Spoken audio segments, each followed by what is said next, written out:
राष्ट्रीय पीडित महिलेने चांदूर रेल्वे पोलीस स्टेशनला तक्रार दाखल केल्यावरून जयरामजी महाराज आनंदमठ यांच्याविरुद्ध चांदूर रेल्वे पोलीस स्टेशन अपराध क्रमांक 281/2026 कलम 64(2) FM 351(2) सहकलम 4(6) पोक्सो ॲक्ट प्रमाणे गुन्हा दाखल करण्यात आलेला आहे।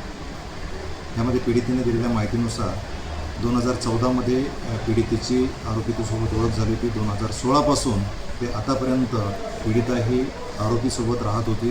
त्या दरम्यान त्याने तिच्यासोबत तिच्या इच्छेविरुद्ध शारीरिक संबंध प्रस्थापित करून तिचे शारीरिक शोषण केले असल्याची तक्रार नोंदवलेली आहे।